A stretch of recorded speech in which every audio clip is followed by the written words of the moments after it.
പ്രിയമുള്ള എൻ്റെ വിദ്യാർത്ഥിനികളെ, എല്ലാവരെയും ഞാൻ NIS all Kerala distance education എന്ന് പറയുന്ന നമ്മുടെ സ്ഥാപനത്തിന്റെ കീഴിലുള്ള ഓൺലൈൻ വീഡിയോ ക്ലാസ്സിലേക്ക് സ്വാഗതം ചെയ്യുകയാണ്. ഇന്ന് ഞാൻ നിങ്ങൾക്ക് മുമ്പിൽ പ്രസന്റ് ചെയ്യുന്നത് NIS +2 ഹ്യൂമാനിറ്റീസിന്റെ സോഷ്യോളജിയുടെ ന്യൂ സിലബസ് അനുസരിച്ചുള്ള 5ാമത്തെ ചാപ്റ്റർ ആണ്. സൊസൈറ്റി, കമ്മ്യൂണിറ്റി, അസോസിയേഷൻ, ഇൻസ്റ്റിറ്റ്യൂഷൻ എന്ന് പറയുന്ന ചാപ്റ്ററിന്റെ ക്വസ്റ്റ്യൻ ആൻസർ ആണ് നിങ്ങളുടെ മുമ്പിൽ അവതരിപ്പിക്കുന്നത്. ആദ്യമായിട്ട് എന്റെ വീഡിയോ കേൾക്കുന്ന എല്ലാവരും ലൈക്ക് ചെയ്യുക, ഷെയർ ചെയ്യുക, കമന്റ് ചെയ്യുക, സബ്സ്ക്രൈബ് ചെയ്യുക. 2024 അതിന് തുടർച്ചയായിട്ടുള്ള ബാച്ചുകളിൽ പരീക്ഷ എഴുതുന്നവർക്ക് ഇനി പുതിയ മോഡൽ ക്വസ്റ്റ്യൻ പേപ്പർ ആണ്. അപ്പൊ ഫസ്റ്റ് 20 ക്വസ്റ്റ്യൻസ് MCQ ക്വസ്റ്റ്യൻസ് ആണ് ഓരോ മാർക്കിന്റെ. അത് നമ്മൾ സെപ്പറേറ്റ് വീഡിയോ ടെക്സ്റ്റ് ബുക്ക് ബേസിൽ അവതരിപ്പിക്കും.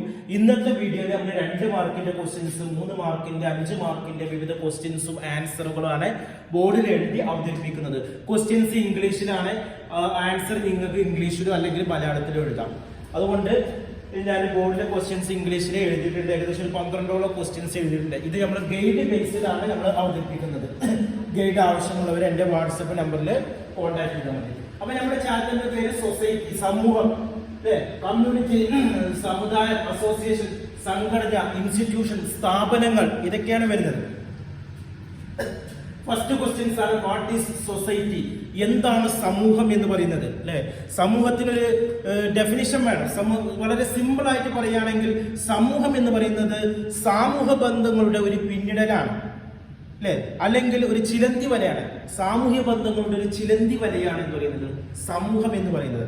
ഒന്നുകൂടി ഡീപ്പായി പറയുകയാണെങ്കിൽ മനുഷ്യന്റെ പെരുമാറ്റ നിയന്ത്രണങ്ങളുടെ അല്ലെങ്കിൽ മനുഷ്യന്റെ സ്വാതന്ത്ര്യങ്ങളുടെ അല്ലെങ്കിൽ പ്രായോജനങ്ങളുടെ അല്ലെങ്കിൽ നടപടിക്രമങ്ങളുടെ അല്ലെങ്കിൽ അധികാരങ്ങളുടെ അല്ലെങ്കിൽ പരസ്പര സഹായങ്ങളുടെ വിവിധങ്ങളായ വിഭജനങ്ങളുള്ള ഒരു സംവിധാനമാണ് സമൂഹം എന്ന് പറയുന്നത്. ഡീപ്പായി പറയാൻ അങ്ങനെയാണ്. ഓക്കെ, നമുക്ക് ചുരുക്കി അറിയേണ്ടത് സമൂഹം എന്ന് പറയുന്നത് സാമൂഹിക ബന്ധങ്ങളുടെ ഒരു ചിലന്തി വലയാണ് എന്നുള്ളതാണ്. അടുത്ത ചോദ്യമാണ്, what are the characteristics of society? Characteristics എന്ന് പറഞ്ഞാൽ പ്രത്യേകതകളാണ്. സമൂഹത്തിന്റെ പ്രത്യേകതകൾ എന്തെല്ലാം എന്ന് പറയും.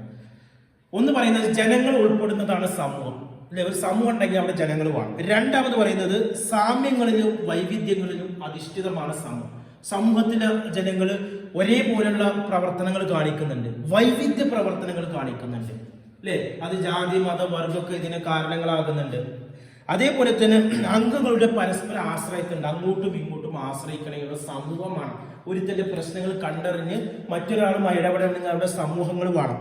അതേപോലെ തന്നെ സഹകരണം ഉണ്ട്. സമൂഹത്തിലുള്ള ആളുകൾ എന്താണ് ഒരു കെട്ടുറപ്പുണ്ടാകണമെങ്കിൽ അവിടെ സഹകരണം വേണം.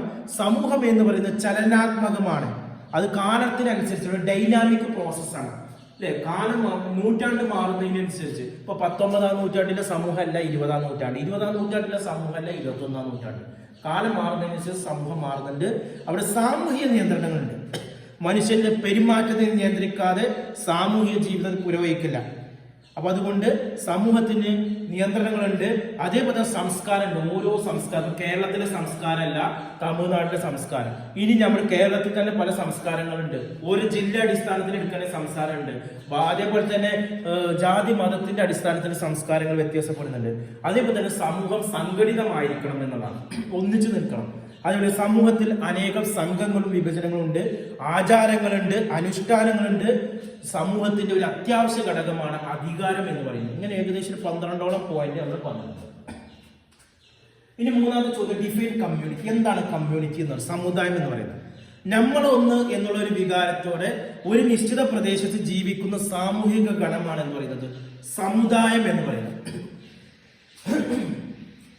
നാലാമത്തെ ചോദ്യം, what are the characteristics of community? സമുദായത്തിന്റെ സവിശേഷതകൾ എന്തെല്ലാം?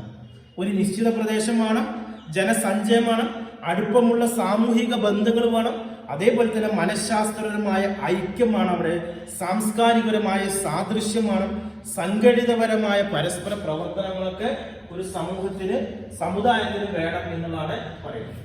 അടുത്ത 5ാമത്തെ ചോദ്യം, distinguish between society and community എന്ന് പറയുന്നതാണ്. സമുദായവും സമൂഹവും തമ്മിലുള്ള വ്യത്യാസം 2 കോളാക്കിയിട്ടുണ്ട്. ഒരു കോളം സമൂഹം, അടുത്ത കോളം സമുദായം. സമൂഹം എന്ന് പറയുന്നത് സാമൂഹ്യ ബന്ധങ്ങളുടെ ഒരു വലക്കെട്ട, ഒരു ചിലന്തി വലയാണ്. സമുദായം എന്ന് പറഞ്ഞാൽ ഒരു വ്യക്തികളുടെ ഒരു സംഘമാണ് എന്ന് പറയുന്നത് സമുദായം.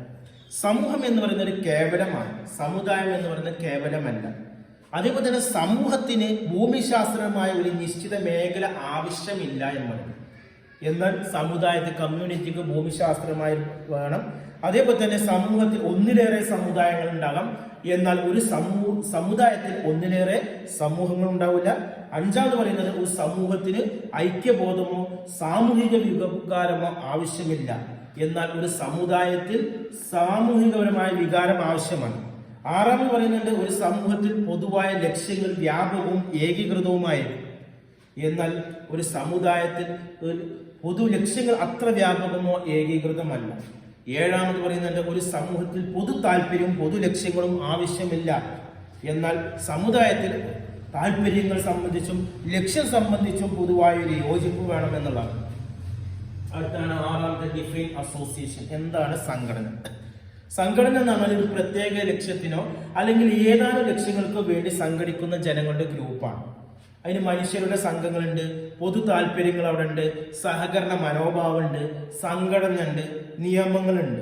ഇതാണ് എന്ന് പറയുന്നത് സംഘടന എന്ന് പറയുന്നത്. ഇനി അടുത്ത ചോദ്യം, what are the characteristics of association? ഒരു സംഘടനയുടെ പ്രത്യേകതകൾ എന്താണ്?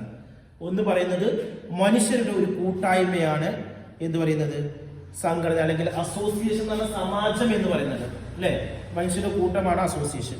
അതേപോലെ തന്നെ പൊതു താല്പര്യമുള്ള വ്യക്തികളുടെ കൂട്ടമാണ് അസോസിയേഷൻ. ഒരു അസോസിയേഷനിലുള്ളവർ സഹകരണ മനോഭാവത്തോടെ ഒന്നിച്ചു നിൽക്കണമെന്നാണ്. സംഘടിതപരമായിട്ടാണ് ഈ അസോസിയേഷൻ വരുന്നത്. എല്ലാ അസോസിയേഷനുകൾക്കും അതിലെ അംഗങ്ങൾ തമ്മിലുള്ള ബന്ധങ്ങൾ ക്രമീകരിക്കുന്നതിന് അതിൻ്റെതായ മാർഗനിർദ്ദേശങ്ങളുണ്ട്.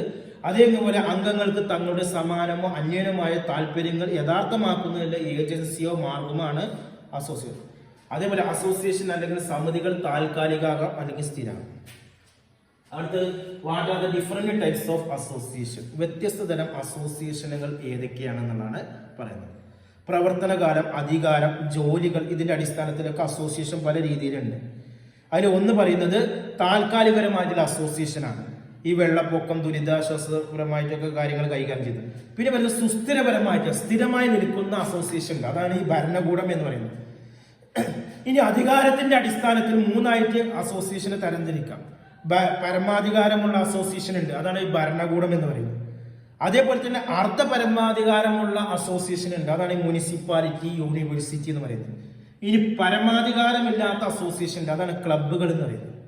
ഇതേപോലെ തന്നെ ജോലിയുടെ അടിസ്ഥാനത്തിൽ അസോസിയേഷനെ തരംതിരിക്കാം. ജൈവികരമായിട്ടുള്ള സമാജം വരുന്നുണ്ട്, അതാണ് ഈ കുടുംബം എന്ന് പറയുന്നത്. തൊഴിൽ സമാജം വരുന്നുണ്ട്, ട്രേഡ് യൂണിയൻ.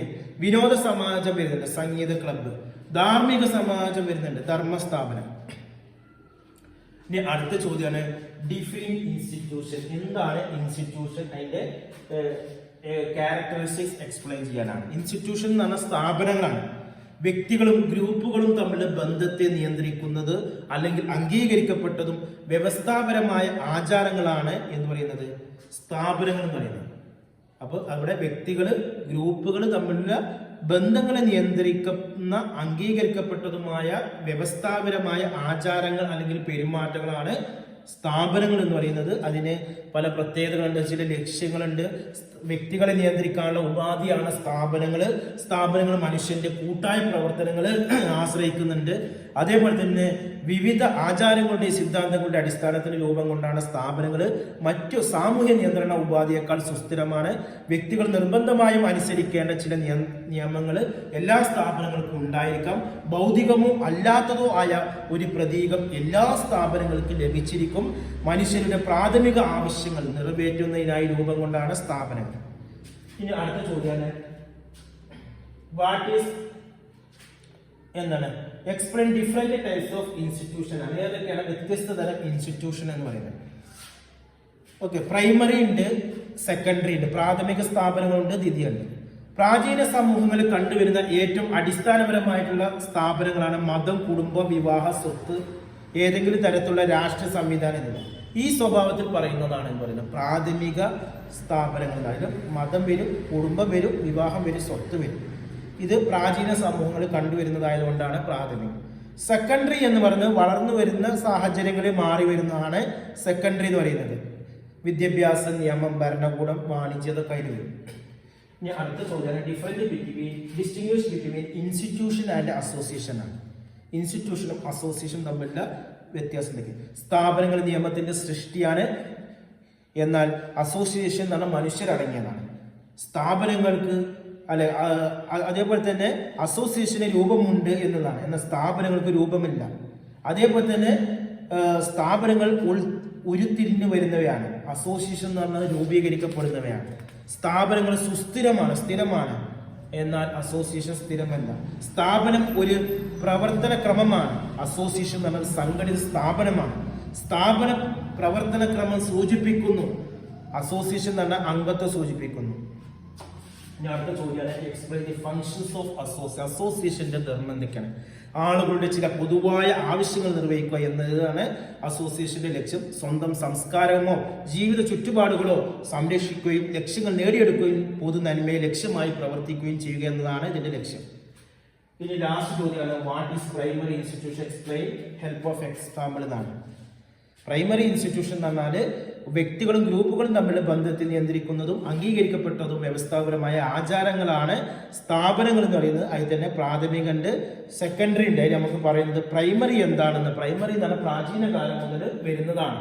കുടുംബം, വിവാഹം, സ്വത്ത്, ഇതൊക്കെയാണ് അതിൽ വരുന്നത്. ഓക്കെ, ഇത്രയാണ് നമ്മുടെ ചാപ്റ്ററിൽ വരുന്നത്. ഇനി ഇതിൽ ഓരോ മാർക്കിന്റെ ക്വസ്റ്റ്യൻസ് ടെക്സ്റ്റ് ബുക്ക് വെച്ചിട്ട് നമ്മൾ ഇനി അടുത്ത വീഡിയോയിൽ അവതരിപ്പിക്കും. എന്തെങ്കിലും സംശയം ഉണ്ടെങ്കിൽ എൻ്റെ വാട്സപ്പ് നമ്പറിൽ കോൺടാക്ട് ചെയ്യുക. ഡിസ്ക്രിപ്ഷൻ ബോക്സിൽ കൊടുത്തിട്ടുണ്ട് 9037114679. Okay, thank you.